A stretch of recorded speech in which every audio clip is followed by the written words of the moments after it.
We're going back to the beginning for a whole new episode about a segment that died on the vine. This is the OSMcast.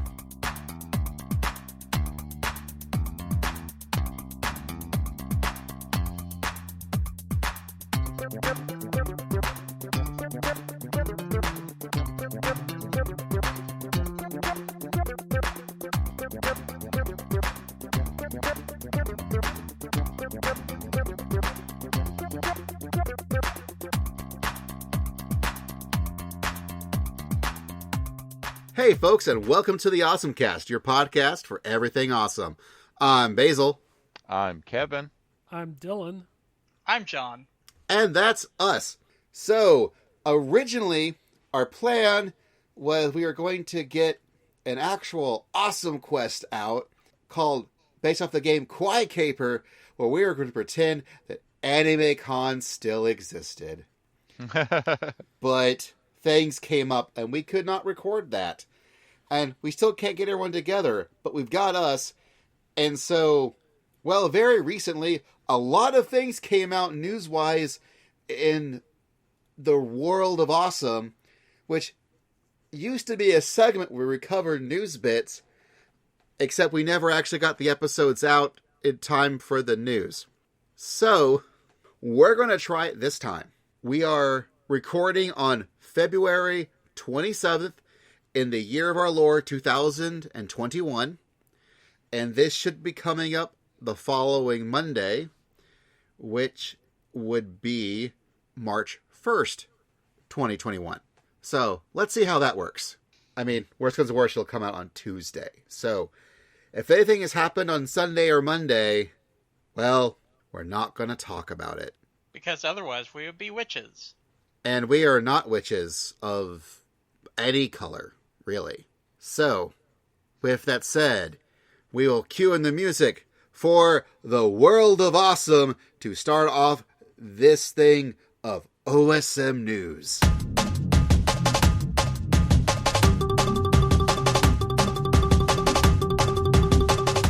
So, I've got everything sort of under 3 different categories. And our first category we'll be talking about is anime, animation, and Frasier. Is there Frasier news? There is Frasier news, yes. Holy shit. Well-known genre. Frasier's basically anime. I mean, I don't think you're entirely wrong. Our first bit is all about Evangelion because we like that thing for some reason. Fucking love it.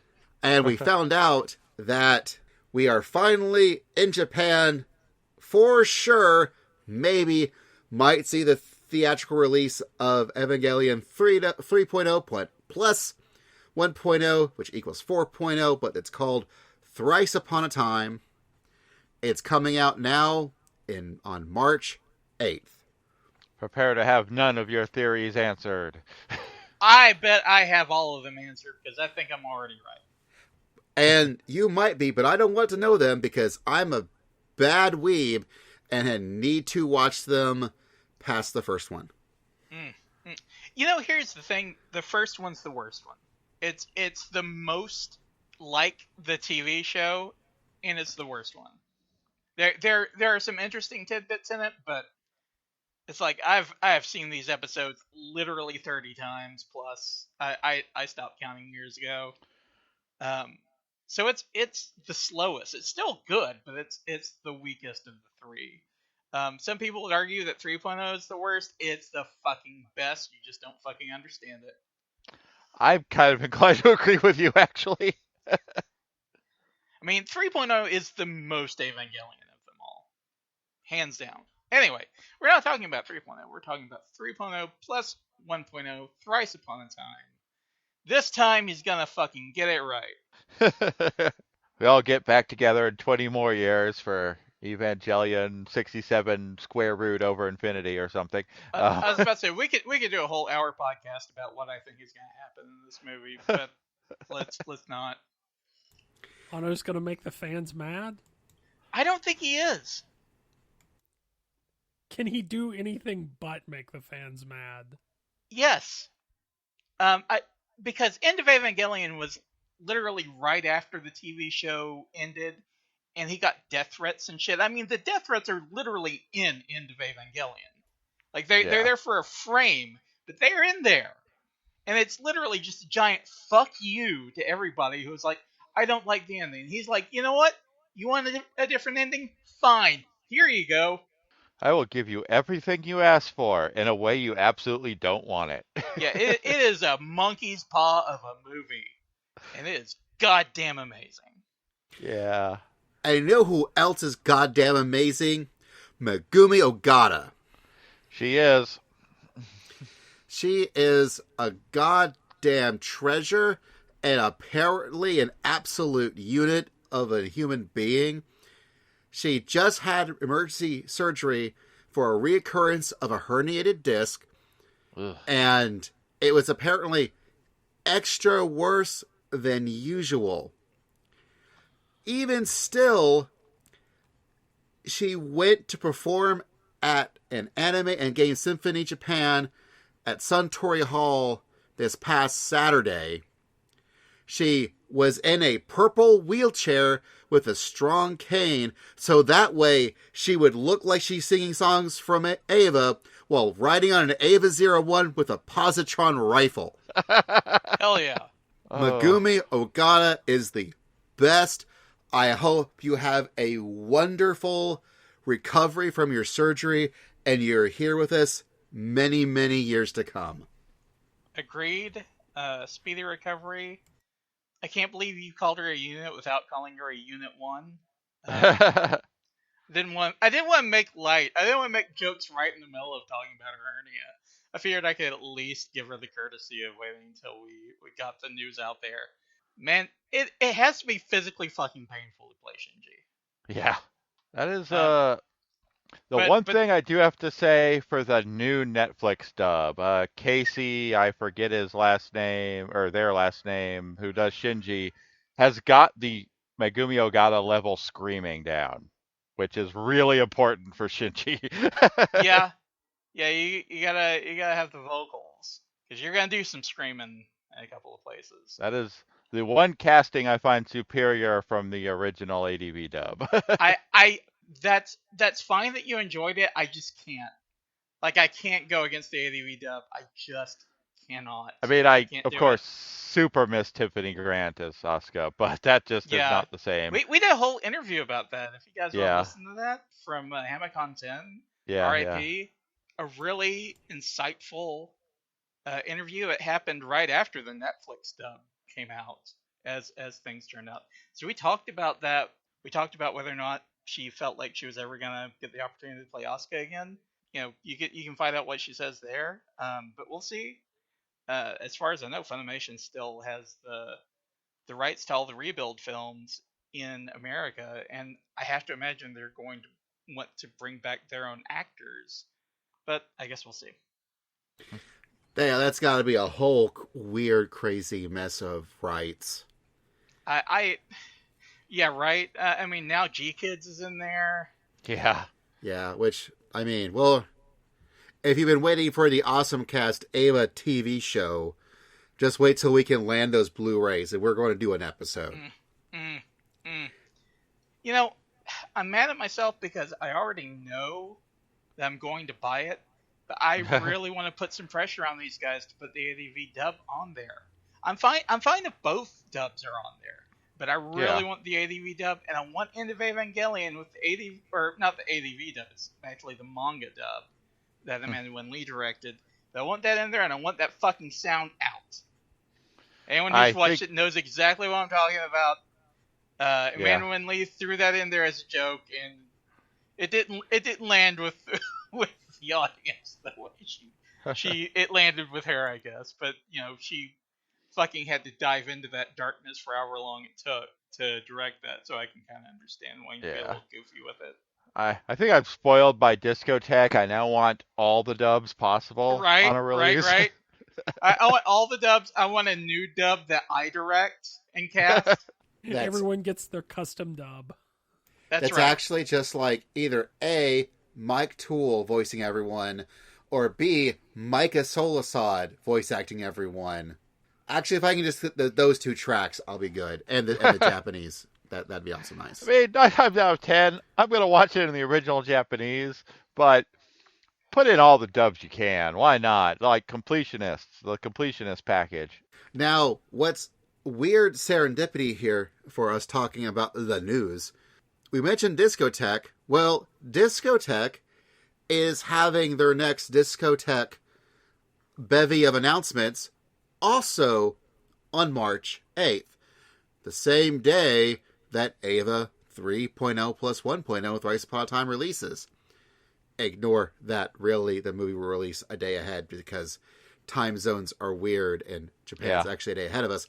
But our next 3 items to talk about is really just one item, in that Discotek has got a lot of stuff now up for streaming. Yay, Discotek. Things that really caught me first was recently just got already out. Things like Cyborg 009, Ninja Scroll the series, and really for me, all-purpose cultural Catgirl Nuku Nuku.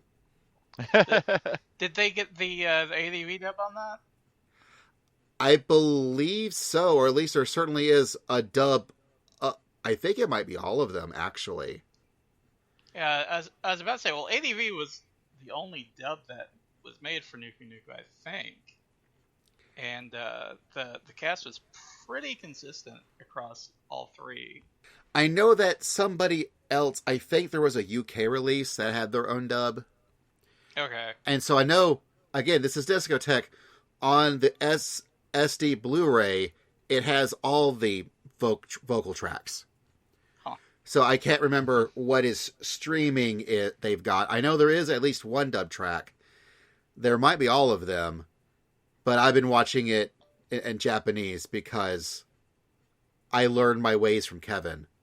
It happens. So I was excited for that. Recently, they've just added Hajime no Ippo, which is awesome. They've also got the OAVs for Love Hina Again. Who cares? Absolutely not me. We've gotten the closest we'll ever review those shows already. It's called our Itsudate My Santa episode. You're welcome to watch it. More importantly, we are getting the Fatal Fury OVAs. Hell OAVs. yes. Really? Oh my god, I can't believe I didn't know where you made me say OVAs, OAVs. And Fatal Fury, the motion picture. So, hell yeah. I do have a real soft spot for Fatal Fury, the motion picture. I do as well, and I think John Extra does. Yeah. I need to watch that again because of the 3, my favorite is still Legend of the Hungry Wolf. But recently I've heard a lot of people, express like their love for the motion picture. I may just need to watch it again with like a fresh set of expectations because it has nothing to do with the games, and I guess that was kind of what drew me. I'm kind of amazed they never imported the Obari original characters somehow. They just really just exist in that one movie, but they totally seem like characters that could be an SNK fighting game. Oh, for sure. Although the Blu-ray of that, watching it in HD, it is you're flipping a coin from scene to scene whether everything is super gorgeous or ridiculously off model. But will we have it any other way? No, it's pretty great in my opinion, but... Now, these are all Crunchyroll ads, but don't worry. Discotek is spreading that love to Retro Crush as well, where in March they're getting the English dub version of Ronin Warriors, they're getting City Hunter, they're getting Nuku Nuku, they're getting Psycho Armico Varion, they're getting that good stuff. Well, Psycho Armico Varion isn't actually good, but it's good. Like, it's going a guy trying to do Gundam. It's not quite as awesome as that sounds, but it's still sort of fun to watch. Along with that, Pluto TV is going to be adding a Retro Crush programming block to its Anime All Day channel. So if for some reason you need that linear network of just nonstop anime, but you don't get to choose what you watch, Pluto TV is there for you. Because someone will keep trying that. Who knows? It might work again one day. Well, I mean, that's just what Pluto TV does. They just have always stuff streaming with linear channels online. That's just their deal. Yeah. Like, they've got a Naruto channel just there. If you want, just whenever you want Naruto in your life, you can hit up Pluto TV and just get some Naruto. To be fair, there's probably enough Naruto that you could drop in and drop out and not see like the same episode for months. I guess my question is why, but okay, do you find you're happy in 2021? Well, end of the day, I would, and when I first saw the shows start, I would have said it the other way around. But at the end of the day, Naruto had a lot tighter story than Bleach did. Yeah, because you could go literal arcs without knowing who the main characters are. Like when the shows first started, I would have sworn it would have turned out the other way, but no. Bleach decided it needed to get everything off of the Taco Bell menu and put it into the show as a character. So you've got Chalupas El Grande, and it's a real mess. No, because they named everything with Spanish names for a while. Yeah. Like, that's not a joke about how much they packed in there. That's literally what it sounds like to someone who doesn't speak the language. Naruto's only major sin is it just decided to have a year of pointless filler. Including chakra cancer. Let's never forget chakra cancer. What's funny is, as someone, like, the age I was, and at the time those premiered, I think I had just really gotten into anime through a lot of 26 episode series, right? Yeah. And then had these introduced to me like, hey, here's the premise of the show. And then I had yet to realize that the premise of this show is not actually what the show is going to be about. Although, for a lot of folks, stuff that you might have gotten into is now getting more stuff. Because everything old is new again, apparently. Mostly. For example, this is actually a straight up just a new announcement where Hatsune Miku is finally getting an animated series. Oh. Hatsune Miku has been with us since 2007. 13 years? 14 years? That's not possible. It is absolutely possible.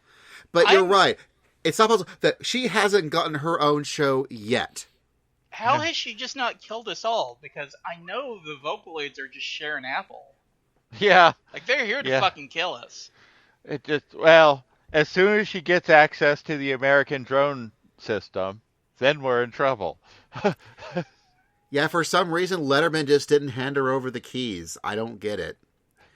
But, apparently, Krypton Future Media, who developed Miku, is teaming up with Graphic India and Carlin West Agency to make an animated series and plans for webtoons and comics. And I'm really happy for those who are big fans of the Mikus, because dang, that's 14 years and not to get her own TV show at this point, because she is kind of a movement, I feel. We did have Black Rock Shooter, and Black Rock Shooter is Goth Miku, and we had Recreators, and the villain is like Gilgamesh Miku. I mean, we have VTubers now. And that's How is Hatsune Miku not a VTuber on Twitch? I mean, Kaiba got to be a VTuber for a little bit. Why not Miku? Officially, or as like a fan VTuber? No, they got what's his name, Stewart, to do the voice. Eric Stewart? Yeah, like he did the voice or the thing. Was that for like the virtual tournament thing? Yeah. Okay. Where people like could act like people like, I don't know as anybody, but certain people got to like play against Kaiba, and Eric Stewart had to like live voice it as it was going on. I'm sure it was hardcore into that. I was not remotely in the running to get into that. I know Anna was watching it, and she felt really bad because she thought that the guy who was probably hired to actually play the cards, as Kaiba was not the best at the game. Oh. More people won against him than probably should have. That's a lot of pressure to be under. Oh, Yeah. I bet it was. Much like the new studio that's bringing back Tokyo Mew Mew. Yeah. That was a show that existed. That was a show that existed in 2003. It was briefly on Fox Kids, if I recall correctly. I just thought I was like, wow, Tokyo Mew Mew is coming back. Okay, I mean, I don't think it's a terrible choice, but I don't think choice. It's a choice. It's a choice. Maybe we were badly served by the previous adaptation. Maybe it's actually super good, and they'll do it right this time. Well, speaking of that, the Avatar creators are now getting to make more Avatar stuff. They get to bend all the things there because, well, CBS needs content for their streaming platform. Boy, Oh, howdy, yeah. don't they? Apparently, they cannot live off Star Trek alone like I can. Oh yeah, because they've expanded it to include like Nickelodeon properties and stuff like Yeah, that. it isn't. What's the difference between Paramount and the CBS shit? Isn't it all There the is same no thing? difference. Okay. That's what I thought. So, CBS and Paramount constantly, they would break apart, be their own thing, merge back together, break apart, be their own thing, and now they've merged back together again. And while they were apart for a moment, CBS started CBS All Access, and while that was going on, they have once again merged back with Paramount. So now they've got their CBS stuff and their Paramount stuff, so now they're just rebranding CBS All Access as Paramount Plus. Boy, am I glad I have a pop filter in front of my microphone. So, one of the announcements they had was that they've got the original creators of Avatar The Last Airbender, Michael Martino and Brian Konietzko. They have now formed a new studio under Nickelodeon Animation called Avatar Studios, and they are now the Avatar machine to start making Avatar stuff, and they're going to start with a brand new movie. I hope they adapt the Kyoshi novels. They're gay as hell and ultra-violent. And I kind of wonder if this is also a case of they were not happy with whatever was happening with the Netflix live-action retelling of The Last Airbender. I believe I heard they left the project. They left the project like a year or two ago. Yeah. And I think Paramount / CBS / whatever was like, yo, y'all aren't doing anything at the moment, are you? We don't really have anything. Can you make cartoons for us? And they were like, blank check. And I bet they went, blank check. It's that streaming money.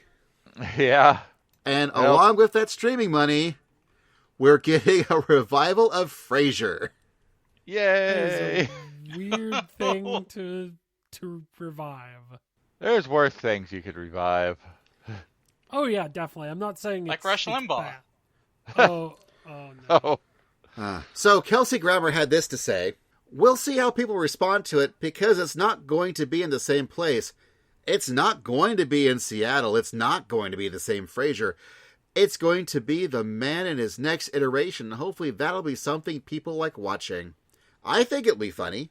Oh, Frasier. Is No. Frasier's dad still with us? He is No. not. No. When I did think he I've- pass? 2018. Okay, so that's more recent than I would have guessed. Yeah. I think everyone else is still like the article that you posted, Basil, said that Kelsey Grammer wasn't going to do this or had suggested in the past that he wouldn't do this unless he got everyone else on board. So I'm assuming it's not just going to be like, I'm assuming they're coming back in some form. I really hope so. I mean, usually these things can be hit and miss, and I didn't think these things were really all that possible. Then Cobra Kai happened, And Yeah, it became one of the best TV shows I've ever seen in my life, and it shouldn't be that. It just shouldn't, but it is. So, and they've got the two guys heading it are Chris Harris, who worked on How I Met Your Mother, and Joe Cristalli, who did a thing called Life in Pieces. And apparently the same person has also ran a Frasier Twitter account thinking about what he would be in modern day. So I guess they have ideas. Yeah. I guess they have ideas. That's one thing that I don't know how because the setup for Frasier is basically like this 90s stereotype of kind of culture clash where you've got kind of normal lowbrow type of people and these really snobby people, and I feel like the 2020s version of that does not look like the 90s version of it and might be a little off-putting. What, you're not down? I'm down with Frasier as a VTuber. Oh, God. No. Can you imagine just, hearing over Twitch, I'm listening. God. We are playing Minecraft today. It's time to get our victory royale. Winner, winner, chicken dinner. I believe it is you who are sus, sir. Oh, man. Frasier TikToks? Oh, God. Man, too bad Quibi's shut down already, Come on. They could go a lot of ways with this. I don't know that I feel great about like mentioning random cultural touchstones to try to sound relevant, because that could go the other way. That could make him look like, how do you do, fellow kids? Yeah. But maybe that's what we need. I mean, this also prompted a lot of people to post pictures of, Kelsey Grammer and Starfleet stuff, and I would actually be fine if they just made this yet another Star Trek show. That I'd be okay with that. Frasier would basically be Deanna Troi. Yeah, but also the captain. Because he was in a movie. He is in one of the Star he? Trek movies. Yeah. Is he a Klingon? No, he's just a regular Starfleet captain. Yeah, no, it's Christopher Lloyd who's a Klingon. Yeah, I knew that. And Christopher Plummer. And so see, you have to be named Christopher to be a Klingon in a Star Trek movie. That's the rule. Go figure. Let's take a quick break, and we're going to come back with Nintendo news.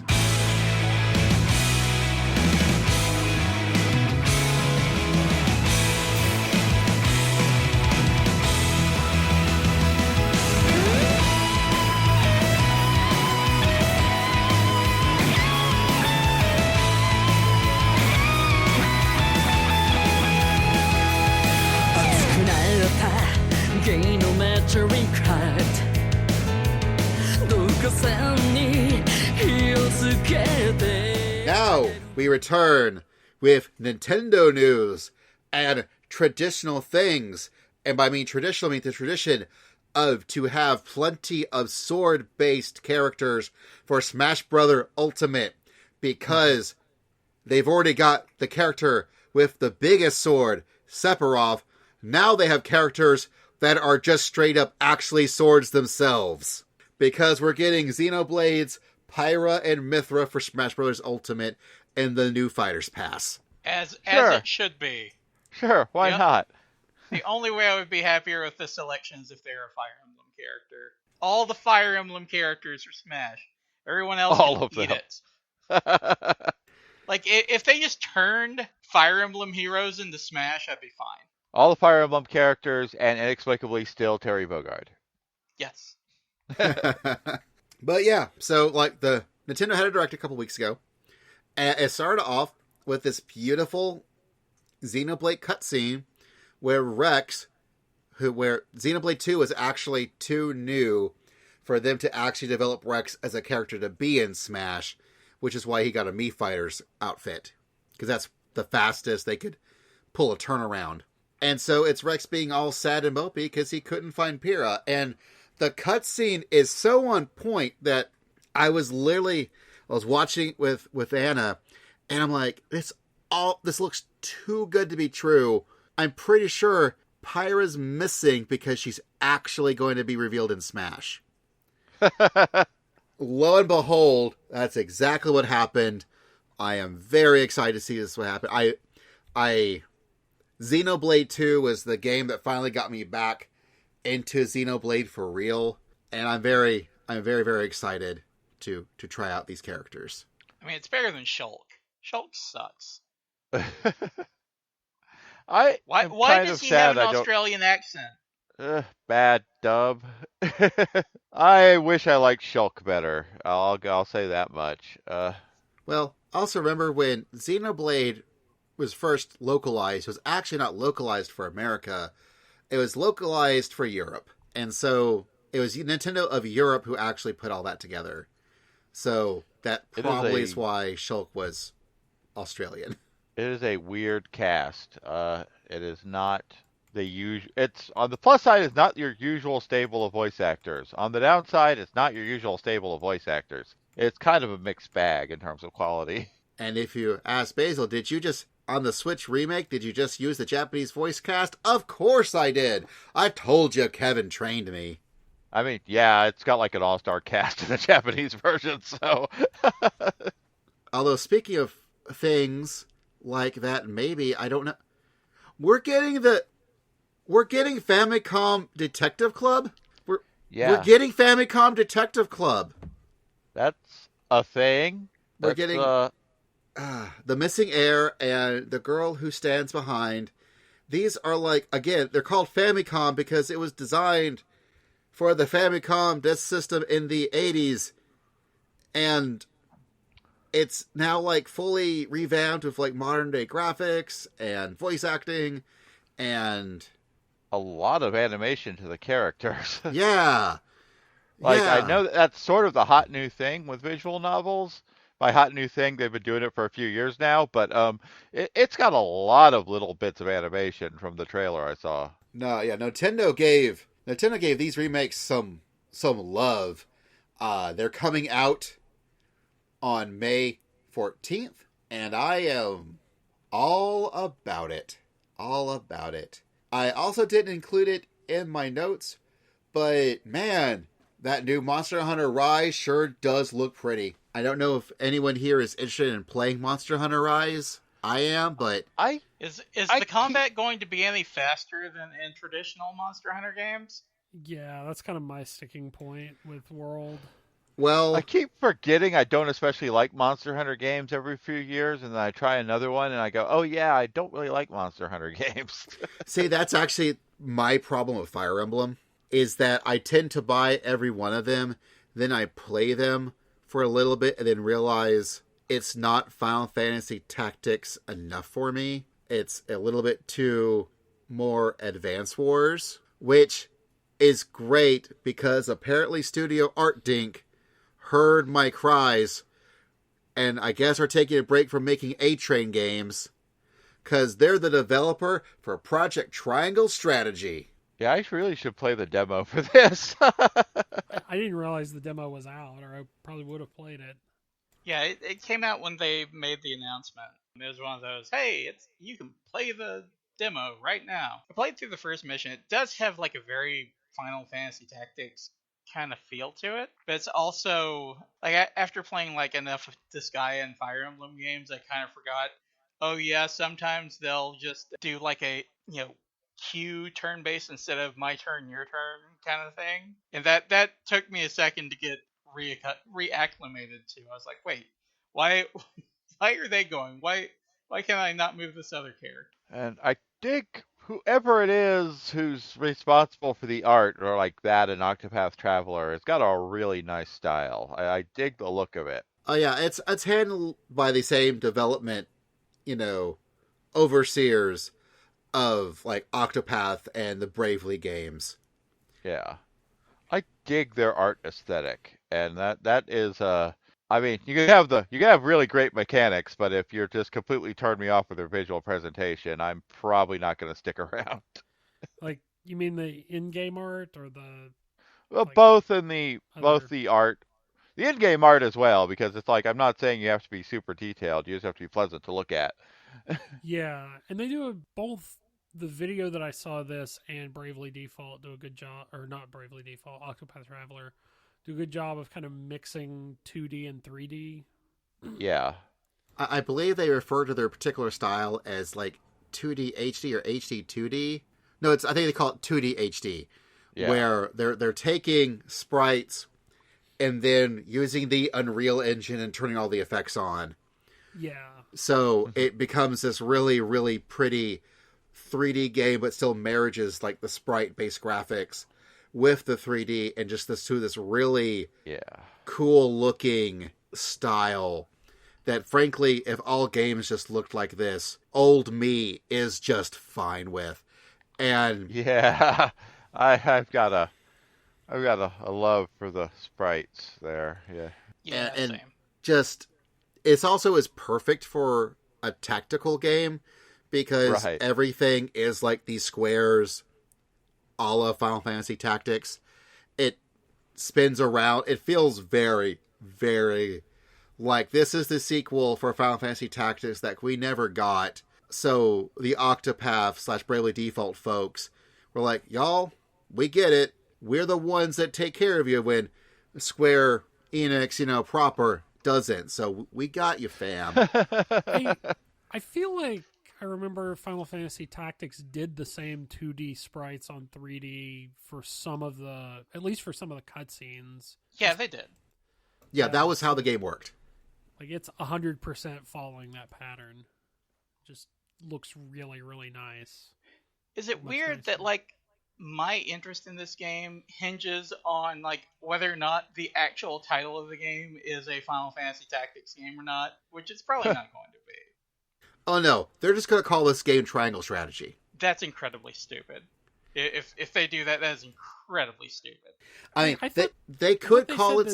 The name isn't final, though. Well, they also called their previous game Project Octopath Traveler. Oh, it's just like Octopath Traveler. Now I hope it comes out called Project Triangle Strategy Working Title.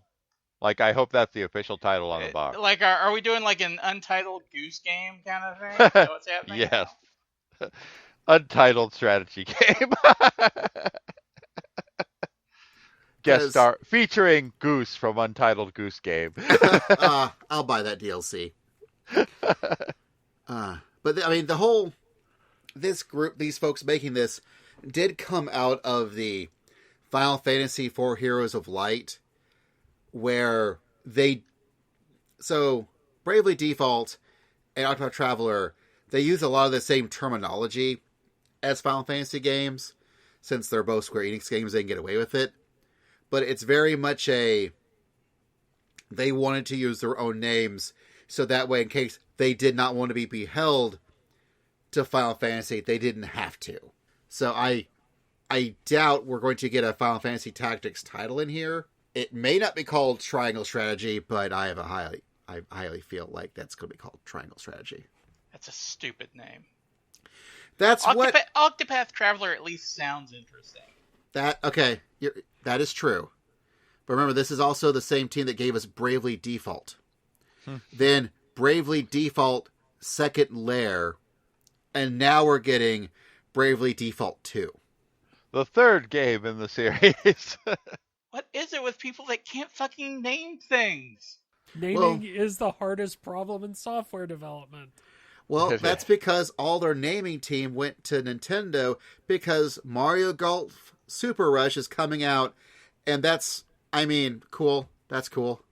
It's got a story mode, and that's actually my big interest, because I really enjoyed the Game Boy Advanced Camelot Mario Golf games because it had a story mode. It was actually a golf RPG. So if this is just giving me a new golf RPG in Mario Golf, I'm pretty down with that. I want Link and Isabelle in Mario Golf. If they can be in Mario Kart, they should damn well be able to be in Mario Golf.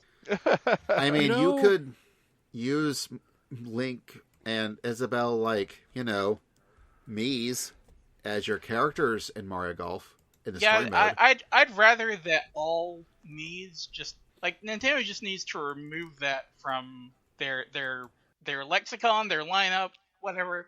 Just no. Mii's were cute back when the Wii came out. It's like, oh, it's Wii and me, and okay, yeah, that's cute. We need to get that shit right up out of here, okay? If you can't come up with a proper character creator, you need to just fuck right off. They could put all those characters in their golf game if they would just call it NES Open or even Nintendo Open Tournament Golf, like back in the day, and put them all in stereotypical golf clothes. This is why my secret hope for the next Capcom Versus game is literally just called Capcom Versus. Because now you can get anybody from any franchise into your fighting game, apparently. Like, it used to be like, oh, we can't ever have fucking Super Robot Wars because it'd be a licensing nightmare, right? But no, now you can get Terry Bogard in Smash and fucking, Noctis and Tekken. I mean, anything goes. Anything goes. So just name it Capcom Versus.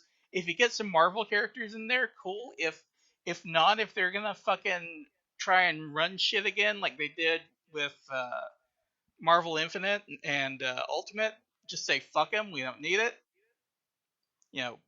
Get some fucking Square Enix characters, get some Tekken characters, and just make everything broken as fuck. That's all I need. And Zero. Capcom versus everyone. Yeah, exactly. Let's just fucking go. Honestly, I think that's the best idea they could have for a versus game, because I really wonder with that last Marvel versus Capcom, it felt like it was so now dependent on the Marvel movie stuff to do anything. I wonder if it really just hampered their ability to get the game done how they wanted to. I don't know that for a fact, but I know that for a fact based on like when Ultimate came out. Like, all the characters that were added were not popular characters at the time. They were characters that were going to be in the MCU.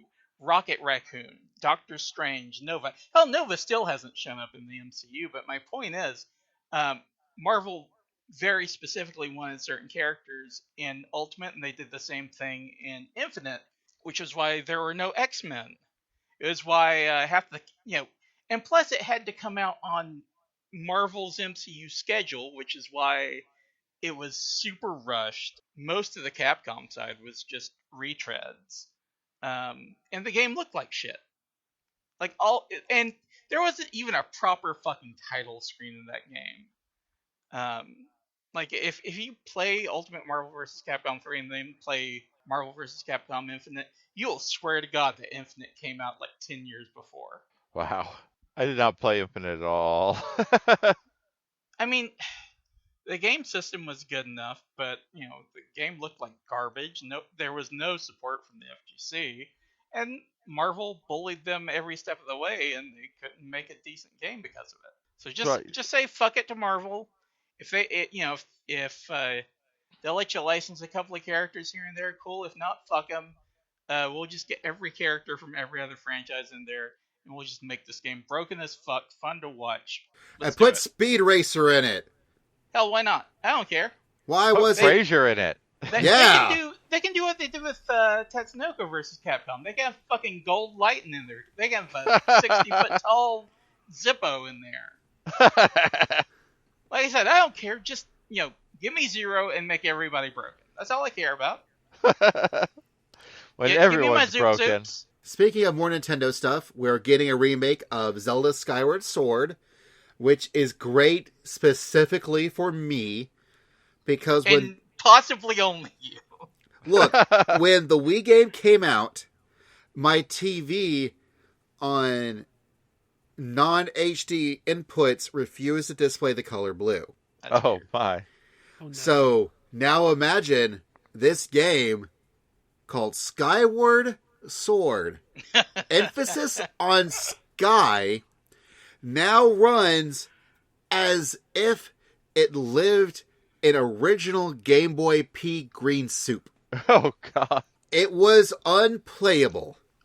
So I am actually very excited. I mean, some would argue that had nothing to do with your... So, just to split the difference here, like, I did play Skyward Sword for a while, and I remember hitting the point where you start opening up new zones.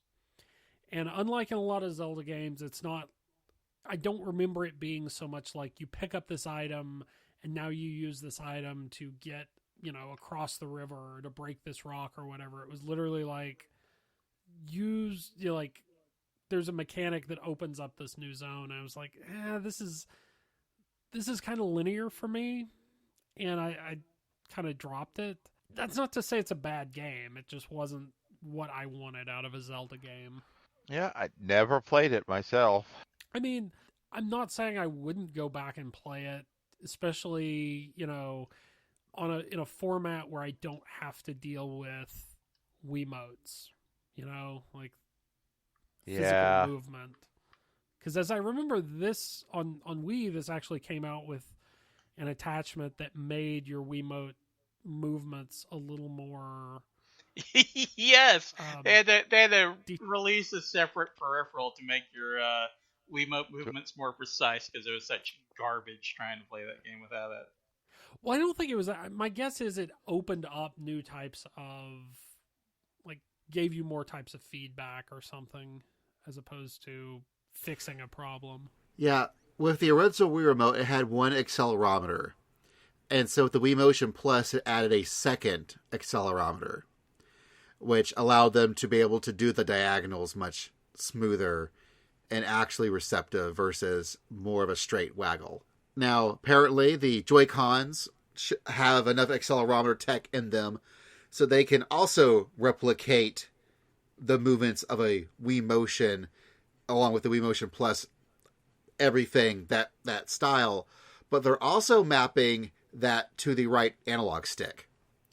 So if you just don't want to waggle at all, you can just use the stick to swing around the sword without having to actually, throw your Joy-Cons about. So that's cool. And I'm curious to see how it plays.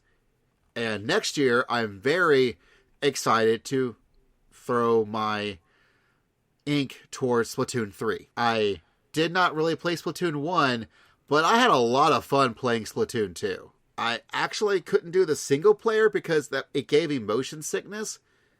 But if I used the ink roller, I could play multiplayer Splatoon 2 all day, which was weird, but I had a lot of fun with it. This may be another game that's really just for me out of the grouping of us.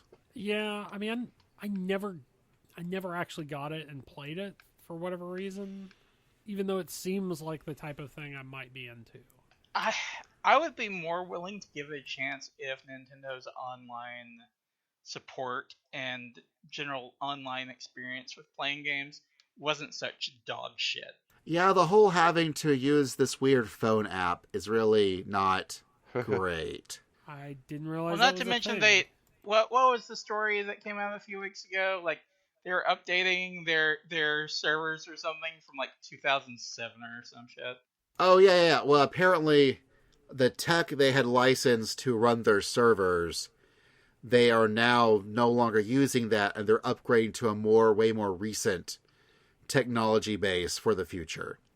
So that is good. I don't think there's any downside to this. They're going from old and creaky to smooth and shiny. That can only be good, I really hope. We hope. We hope. Can only maybe be really good, possibly. Much like the remakes of Diamond and Pearl. That's a thing. It is a thing. So I think this was yesterday.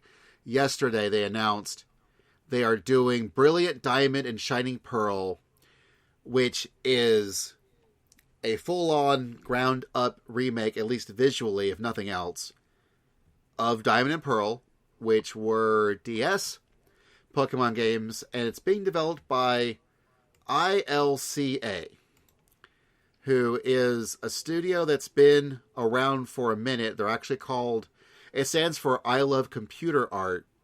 And they have worked on things like Metal Gear Rising Revengeance, Yakuza 0, Nier Automata, Ace Combat, Dragon Quest XI. They also designed the cloud-based storage for Pokemon Home. So they're definitely one of those studios that has, this is probably the first time they get to say, this is the game we are working on. Mm-hmm. So I am hoping that they do well with it.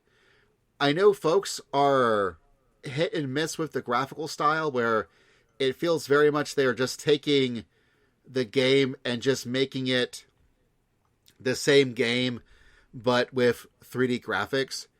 Whereas Diamond and Pearl eventually did use a 3D engine, but all the art was still sprite-based. I kind of wish they had went for a more of a cel-shaded style to more reflect the sprites. What I really want would be like super awesome HD sprites, a la, well, Project Triangle Strategy, but I know I'm not going to get that. And what I am getting looks fine, and I am interested in playing it. What this really reminded me is that, oh, I got that Pokemon DLC. I really need to play the Pokemon DLC. Pokemon. This is the point where I just reiterate my stance on Pokemon, which is I just want every game to be let's go Eevee, let's go Pikachu. I want that experience in like all the different Pokemon games. Like I want to be able to pet my fucking Pokemon, okay? I want to be able to high five it and feed it and get letters from it and be really creeped out about it. And I want to change its hairstyle, and I want all that shit. I want that cute ass shit. I don't want to fucking run around and catch Pokemon. I just want to play with mine. Okay? You want that sincere omotenashi. That's Dog right. That's fighting goddamn with extra right. steps. That's right. We want Dream Poke Club. That's right. And that's why the head patting minigame needs to come back to Fire Emblem. Hell yes. Let's go. Oh no. But I will give Flame all the head pats and Bernie and all the best girls. Edelgard, you want some head pats? I'm here for it. Look, she needs the encouragement before she launches her fascist reign of terror. Here's the thing. Don't we all? I still roll with Edelgard over the church. I 100%. have no idea why I'm so mistrusting of religious organizations, but I still roll with Edelgard on that one. Yeah, there's like these 3 immortals that run everything. Maybe we shouldn't have that. But do you need to see the contract? No, I don't. I'm well aware. I'm well aware of having been sold by the Pope. Fire Emblem 3 Houses spoilers. The Pope tries to sell you. We're not talking about Fire Emblem. The Pokemon Presents was not Fire Emblem, but Pokemon and Pokemon Legends Arceus, or as I thought they should have called it, Ghost of Sinnohshima, where they are coming out with this new game, Pokemon Legends Arceus, which is not Arceus, because one of the voice actors at the time didn't want people to say Arceus. Yeah. And it's coming in early 2022, and it's set in the olden days in the Sinnoh region, which is the same region as Diamond and Pearl. And so a lot of people are making references to Breath of the Wild, which it kind of looks like that. But for me, I was just thinking, oh man, this is Sinnohshima. This is the olden days in the Sinnoh region with your weird carved wood Pokeballs. And it may still be like an active time battle system. Who knows? But I'm sure we'll hear more about it. It very much looks like it's using the wild area engine part of Pokemon Sword and Shield, and which means that the frame rate may not be the best, but it should still be fun to play. I'm just hoping I can hop on the back of some kind of flying Pokemon and cruise around. Who knows? I mean, there are currently literally now people going, I wonder when we'll get the Super Switch or the Switch Pro in early 2022 for the new Pokemon game. And I'm like, man, who knows? Who the hell knows? except that I do know we're going to take a break and we're going to come back with a whole bunch of Sony stuff and more. This is the OSMcast.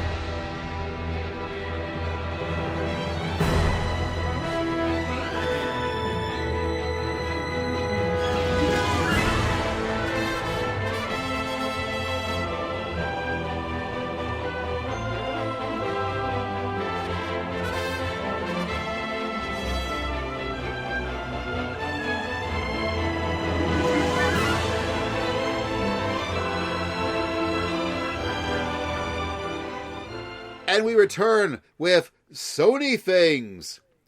Things like we just had a Guilty Gear Strive beta and senior FGC correspondent John has played it. Tell us more.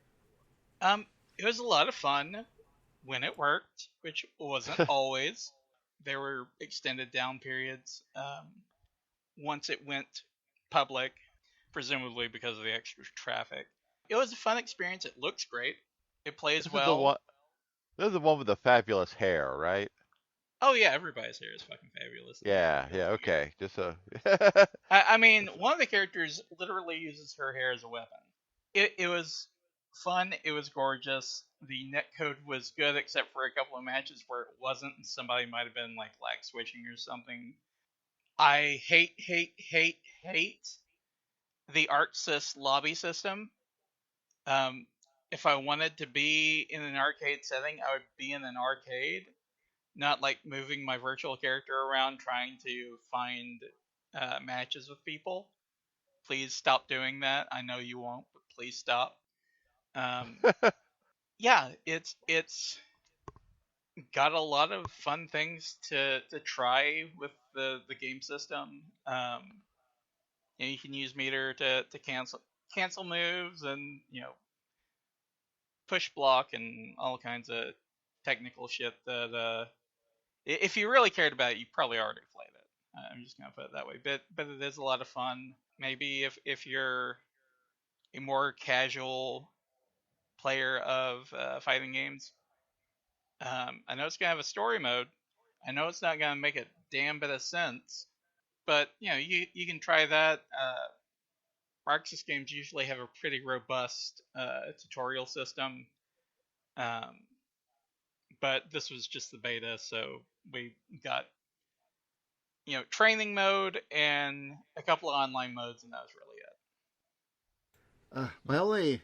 My only worry about Guilty Gear Strive, and I guess fighting games aren't forming like they used to be when I was younger, but it's a case of, for me, Arc System Works sure does make a lot of fighting games. They make Guilty Gears, they make Blaze Blues, they make Dragon Ball Fighters, they also made the Grand Blue fighting game.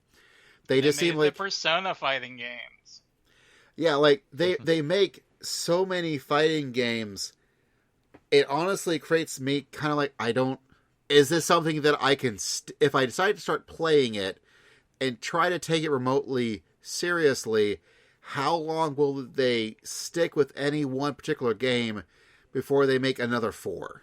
Yeah, and they've gotten better about it, but ArcSys is still, they have this habit of occasionally just making a new game, and by making a new game, it's really just an update or some extra characters, and everything else about the game is the damn same. They did that with the previous Guilty Gear. They had Guilty Gear Zerd or Xerd or however the fuck you pronounce it, and then they had Revelator, and then they had Rev 2, which apparently isn't Revelator 2, but is Revelator 2. Anyway, naming conventions aside, yeah, they had like 3 different versions of the last Guilty Gear game. Dragon Ball Fighters has just had the one, but all the characters that they added are literally either Goku or Vegeta, or both of them together as one person. I know that got me actually, though, because I know that rollback netcode is important because of how it handles the data as you're fighting stuff with online, and rollback overall works way smoother than delay-based netcode. Yes. And so the producer of Kingdom Fighters 15 Yasuyuki Oda recently had a tweet of going, frankly, on the back of this successful Guilty Gear Strive beta, where he said, "You'll be happy to hear that we've been working hard on an internal rollback solution for King of Fighters 15 from early on in the dev cycle. There is still a lot of work remaining, so we can't make any promises, but please be patient." So I'm really hoping that the rollback netcode works, it's good, and King of Fighters 15 ends up being awesome. Because right now, SNK has King of Fighters, and they have Samurai Showdown, and while I would really love to see rollback put into Samurai Showdown to sort of give that series a shot in the arm, because that has been my favorite fighting game from back when I was younger.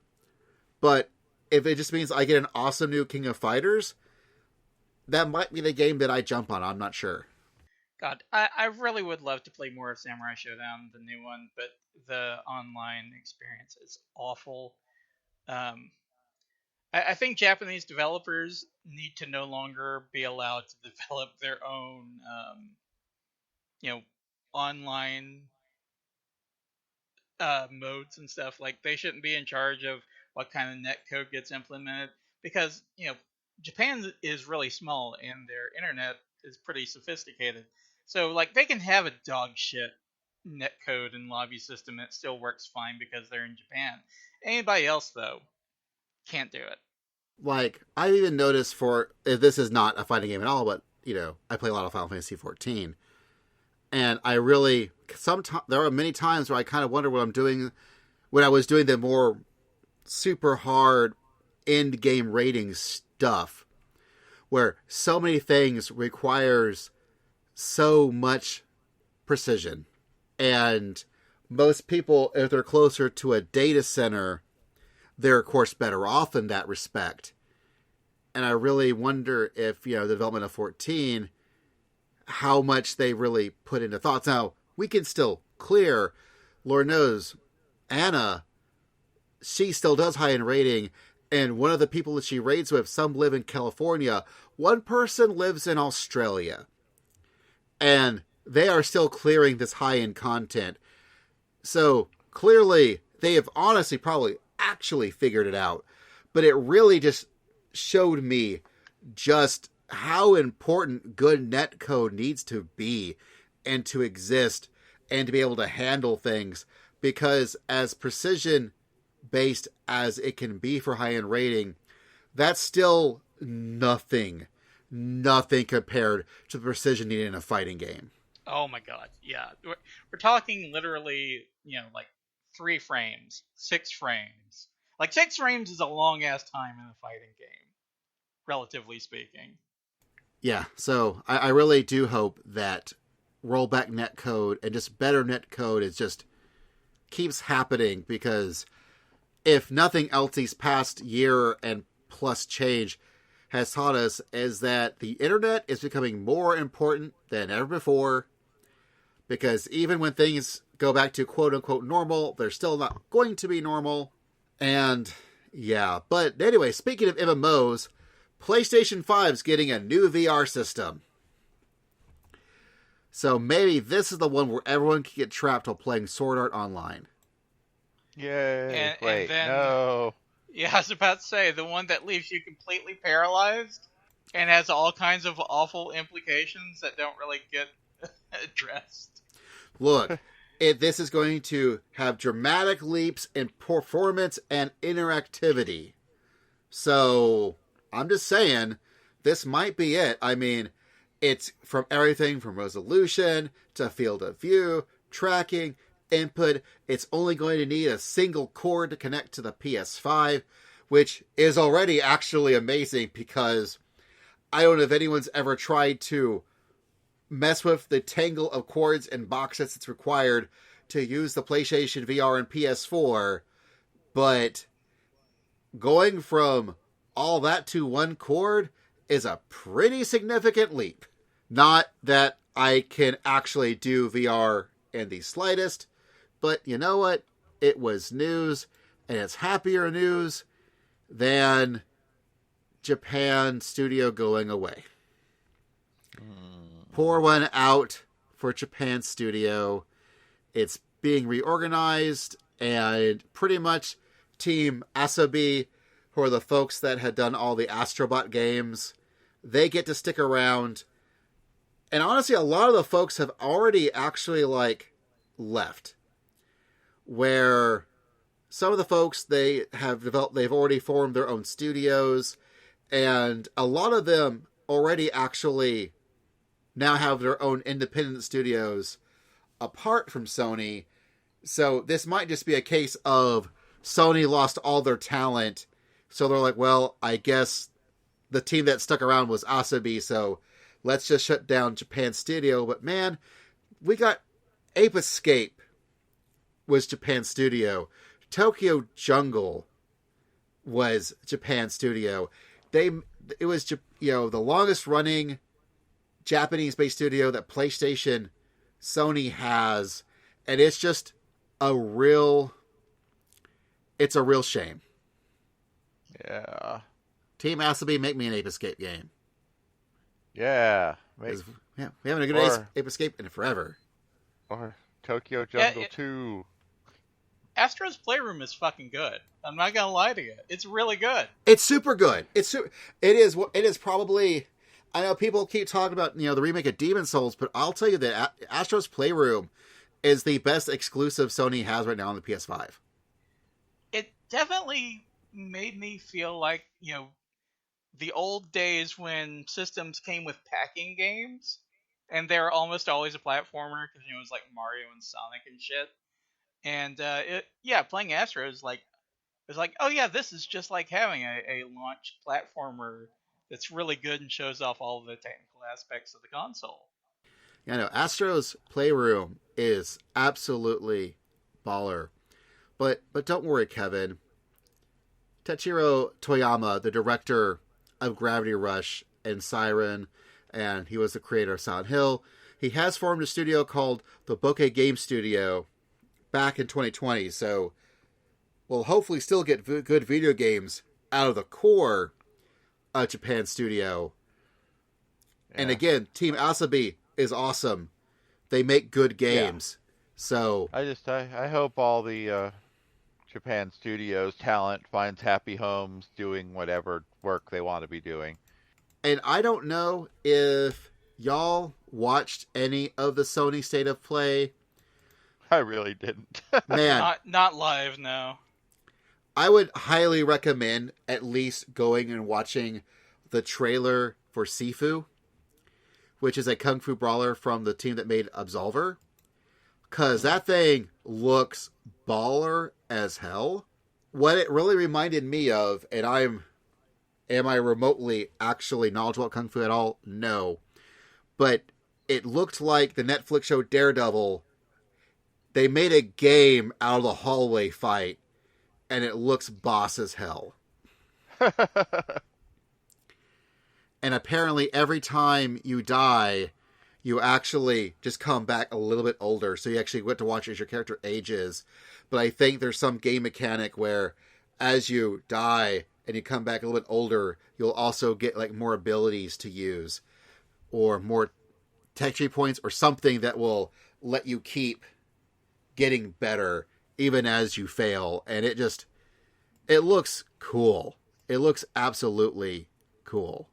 The other game I remember from the State of Play that made me go, ooh, this kind of looks cool was Kenna Bridge of Spirits, which is coming from Studio Ember Lab, and it is hitting in August on PS4/PS5. Also watch that trailer. It looked really, really, really neat. It kind of looked like what if Horizon Zero Dawn but magic? Because she's got this cool magic staff, and she's doing she's using these cool abilities and using the magic staff to make a magic bow and arrow, and it looks super, super pretty. We're talking almost, if not Pixar pretty, at least DreamWorks pretty. Okay. It looks super, super pretty. And now the news that everyone wanted, that was everyone didn't know when it was going to hit, whether it was during a concert, but it came to State of Play. Final Fantasy VII Remake is getting a PS5 version that looks Yay. very similar to the PS4 version, except it has better lighting and better glowy effects. And I'm going to guess the words ray tracing are involved somewhere. I would not be surprised. I think in some of the video, it looked like when they were showing stuff, it looked like there were some reflections that definitely reminded me of ray tracing. So that could definitely be a thing. So yeah, ray tracing could definitely be a thing. And Lord knows, I just got done playing Control with ray tracing. And whew, that is pretty. I don't know if you have downloaded Control on PS5 yet, John, and played it yet, but turn ray tracing on. It is very pretty. I've got it in my library because there was a PS Plus game very recently, but I have not played it yet, so that's something I need to do. Highly recommend it. Control is very, very, very good. But, along with reveals of the PS5 version, which again looks nicer, and will run at either 4K or 60 frames per second, we're also getting extra DLC featuring Yuffie. I'm here for it. That looked cool as hell, and then had a dude from Dirge of Cerberus, which matters for those who played Dirge of Cerberus. If you're real deep ass into Final Fantasy VII lore, I played Dirge of Cerberus. I can tell you that in fact does not matter to me.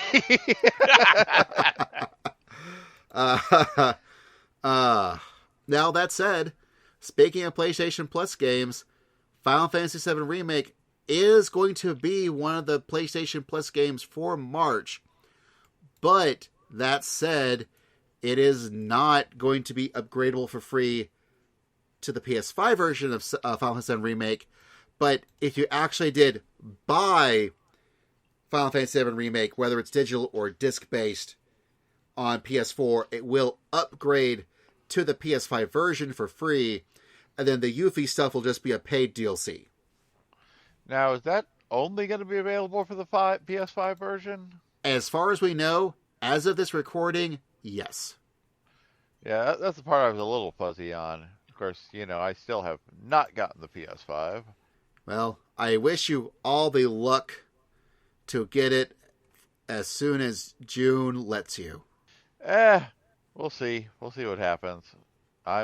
This does wiggle my needle a little towards, maybe I should get that PS5. I still don't feel a super intense drive. Look, I just think you should get a PS5 just to upgrade that old creaky PS4 of yours. Well, probably, yeah, but... But that's okay. You can also get Remnant from the Ashes, which was a Dark Souls-inspired shooter, Kevin.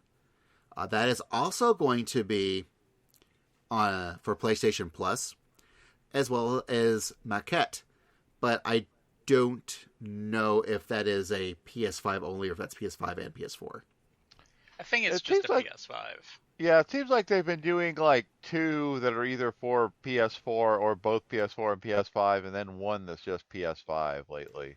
Which, admittedly, so far, they've been pretty freaking awesome with their PlayStation Plus, especially if you did land a PS5. Because, again, we got Control Ultimate Edition, which is with the DLC and the PS5 bonuses, which was cool. Again, you're getting Final Fantasy VII Remake, Maquette, Remnant from the Ashes, and Farpoint, which was a VR game, but whatever. But that's still, like, Maquette is a brand new game. Sony, honestly, with PlayStation Plus has kind of been, but they've been wanting it. And it's so far, I think, is a pretty good answer to Microsoft's Game Pass, because Game Pass is a very, very good deal, but it feels like Sony's like, well, we don't want people to spend like another charge on top of the PlayStation Plus charge we already are charging them. Let's just make PlayStation Plus as good as it can be. And so far, they're doing a pretty darn good job of it. Yeah, it's a great value, especially if you can get it on sale. Because at times, especially around Black Friday, you can get it for like $30-$35 depending. So yeah, always load up when you can, because it's always been a really good deal. Or just be an absolute mark like me, put it on your credit card and forget whenever it actually does renew.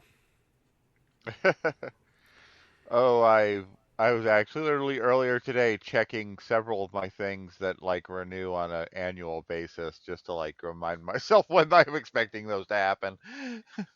Oh, I always turn that shit off immediately. I should. But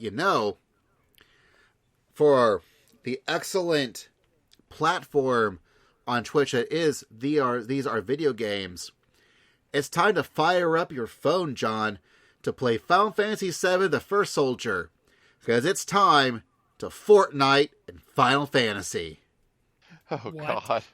Final Fantasy VII The First Soldier is a iOS/Android-based battle royale game that takes place 30 years before Final Fantasy VII, and it's pretty much a bunch of soldiers, as in, capital S soldiers, shooting it up in Midgar. It's pretty much Fortnite, but Final Fantasy. Oh, do not want. I mean, it's fun. You don't gotta play it, but frankly, between Fortnite, Call of Duty's free-to-play game, Apex, there is a lot of games that are battle royales on phones, and they all do incredibly well. It does behoove Square to use all these high-resolution assets they built for the remake to just get a battle royale game and just rake in some cash. Yeah. Frankly, the weirder game they announced, which is also coming out, First Soldier is coming out later on this year, but next year they're launching a game called Final Fantasy VII Ever Crisis, which is frankly even wilder because it's a, quote, chapter-structured single-player game covering the whole of the Final Fantasy VII timeline, including the events of the original game and Final Fantasy VII companion titles. We're talking Before Crisis. We're talking Crisis Core. We're talking Final Fantasy VII. We're talking Dirge of Cerberus. We're talking Advent Children.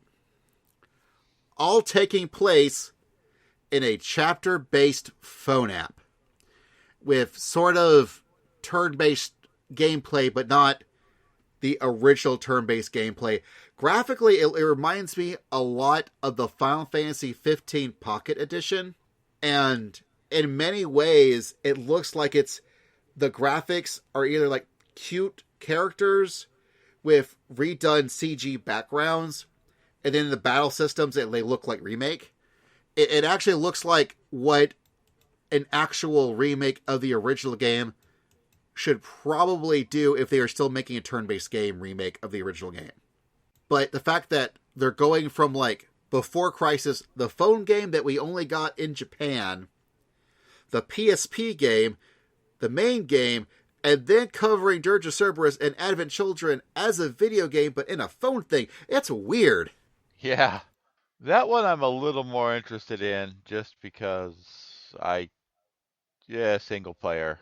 But my Yeah, question... we talked about this a little bit when we were doing our best of, and I was talking about how Final Fantasy VII Remake, made me care about Final Fantasy VII in a way I hadn't in a very long time. These other games are exactly what I'm fucking talking about when I said I stopped caring about Final Fantasy VII. All this other shit I just didn't need. Well, I am actually kind of interested in Ever Crisis, just because, if nothing else, this may give me Final Fantasy VII with the revamped localization I've been looking for since they started re-releasing Final Fantasy VII on anything. And graphically, it looks just like a better version of Final Fantasy VII. Now, what makes me kind of well, we'll see, is, again, they're saying it's chapter-based. How big are these chapters? How much is this going to cost? Do I have to buy it every chapter? Is it one big price up front, and do I just get the chapters? Is this something that just requires a monthly fee? There's unfortunately, there's just not a lot. Will there be a gacha pool so I can play as Sephiroth? Yeah, I don't know enough. It doesn't sound like it's a gacha game, right? Like, It it's actually... doesn't.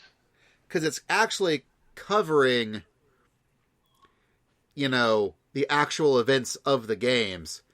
Although, what gets me is that apparently the First Soldier Battle Royale game is still going to have some form of scenario written by Kazushige Nojima, who is, the writer of Final Fantasy VII and Remake. So... Which is to say he scribbled something on a cocktail napkin one night after a lot of beer. I mean, same thing for Dirge of Cerberus. So... Yeah. If you told me that, I'd believe you. Man, I don't like that game. Although apparently he is... Tetsuya Norma did have a big interview that was mostly covered pretty well on Silicon Era, where he is actually stepping down from the remake as the director. Like, his co-director will continue on being the director of the game, who was... Thank Christ, because that means that game will get done in our lifetime. Right. But you can't fucking trust Nomura to get anything done. Like, okay, yeah, you want him to come up with a concept, draw some characters, cool. Don't let him do anything else. Do not leave that man in charge. Well, they're not. But he is because of this, he's out overseeing Ever Crisis and the First Soldier. So we'll see how that goes. They're still actually not even sure about including voice actors for Ever Crisis. He said he's working on so many titles and he has so many recording sessions scheduled, he's trying to avoid adding more. So they may just not do voices for cutscenes, and they just may have it for battle voices. So that actually, for me, sounds pretty good, because that means that Ever Crisis, if it's just going to be chapter-based, one would imagine the chapters would have to be on a decent clip, and if you're going to do it, you need to be able to not have certain things, and I think voice acting is an easy thing to just drop, and I'm okay with that. He also mentioned... There's a crossover with Fate Grand Order, and you can get Saber in the Gacha pool to fight Sephiroth. Ooh. Now we're talking. Or maybe get some Grand Blue. Yeah. Also, the Final Fantasy VII Remake, the PS5 version, they're also calling it Intergrade, which is supposed to refer to middle ground because it's taking place between the remake and the Remake Part 2. Apparently, it's also an homage to Final Fantasy VII International, which added tweaks and improvements, because this is also adding tweaks and improvements. But, yeah, so I am actually really curious about Ever Crisis. I think that could be the game for me on my phone. But it really depends on the pricing. Like, am I paying $10 a month now just for a video game that's not Final Fantasy XIV? And can you make a game that's worthy of that subscription fee? Or is it like you're paying $10 for like a chapter and it's divided into like 20 chapters? Right. So that's the question. And man, I don't know. But that is all the news that's fit to awesome. There we go. All the news that's fit to awesome. I got the catchphrase, y'all. Yay, it's a catchphrase. So, out of all these video games we have just talked about, what is y'all's most games you excited for games? Games. I'm sort of excited about games in general. Probably actually, like I said, I haven't downloaded the demo, but I should. Probably the Triangle Strategy game. Yeah, that is. I have the problem that hearing about Triangle Strategy and Bravely Default 2 reminds me that I stalled out on Octopath Traveler, and I need to just admit to myself I'm never going back and finishing it. But probably Triangle Strategy or maybe Skyward Sword. Although honestly, we haven't talked about it. But if you're going to say what game I'm actually looking most forward to right now is the remake of Saga Frontier. For real. I mean, that's true. I mean, there's no real news about that because it's about to come out. But yeah, it is still wild to me, Kevin, that all your Kawazu games get way better remake treatments than actual Final Fantasy games. It's weird, isn't it? They're redrawing all the freaking backgrounds for Legend of Mana. Which I guess is something else was on the Nintendo Direct. Like, hey, Legend of Mana's getting a remake, and people have done their diligence in trying to figure things out. And as far as people can tell, it's using up-res sprites, but all the backgrounds are just straight up redrawn. Like all the backgrounds are just redrawn high definition versions of the pre-existing backgrounds in the correct style. And looking at Saga freaking Frontier looking just amazing in HD, and I go back and look at what they've done with Final Fantasy VII, I'm like, what the freaking hell? What powers does Kawazu hold over Square to give him the best remakes ever? I don't get it. I don't know, but I'm glad for it, because it seems like they're actually finally getting to finish Saga Frontier. Because that game was not finished when they released it. That's just an unfortunate truth. What are you looking forward to, John?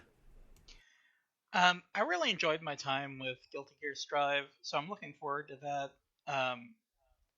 I want to be excited about the PS5 upgrade for Final Fantasy VII Remake, but being like a quarter of the way through my first playthrough, presumably, I also kind of have this weird feeling of is this a game I'm gonna play through twice? And do I want to wait until June to continue?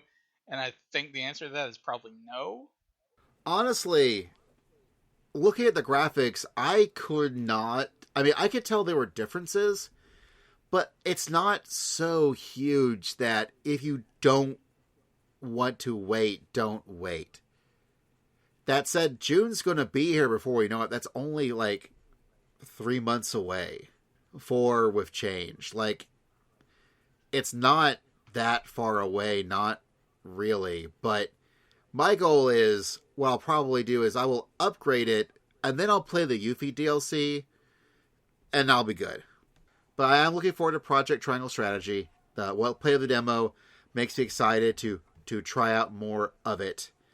The Famicom Detective Club, for me, that is just such a surprise that's something that we would get, and they actually localized the sucker. That is still the two really out there ones, that and Ever Crisis. I still want to know more about that. That seems extremely interesting, but we shall see. So yeah, this has been our bringing back of the World of Awesome segment as OSMnews. My bad, Charlie. He did bring up, he wasn't sure if we should call it Awesome News or OSM News. OSM News does sound more like we're an actual news network, so it's probably what we should be going with. Because we are totally news. Look, after seeing the existence of Fox News, Kevin, we're better than totally news. Okay, to be fair, by that admittedly low bar, we are totally legit news. That's and right. It's not even the worst news network out there anymore. It's true. Low bar to clear. Man, what con was it where we discovered we were a legitimate news organization? Was that the one where they weren't going to let us into the Fandom After Dark panel? Or Yes. Oh. Yeah, that was this last MTAC. Yes. I still haven't recovered from that trauma. Yeah. I was just too excited about them treating us like, we actually might matter as news to be mad about it. Yeah. This has been the OSM News, part of the OSMcast. Will we do this ever again? Who knows? Let us know what you think of it. That would honestly be the biggest indicator, because I had fun talking about the news with y'all. Hopefully y'all had fun. Yeah. Yes. I was down to double check. Well, Kevin, you're locked into this forever. I'm sorry. You do you need to see the contract because you were sold by the Pope years ago? Yeah, sorry I murdered this. But let us know what you thought. If you want us to keep doing it, we'll look into it. Maybe we'll make it a Patreon goal because we have a Patreon and we need goals. Or at least people to actually put money into the Patreon. This could be our secret subscriber-only episode. I mean... Oh, no. I'll do some NSFW ASMR or some shit. I don't know. So let us know what you thought about this episode, but also what are the kinds of episodes you're willing to pay for? That's... And you may be asking yourself, well, how do I let y'all know about these things? Well, we have Twitter, OSMcast. You also leave comments on the website for each episode at awesomecast.com. We also have our own Twitters. I'm at It's Basil Time. Kevin has Twitless_Kevin.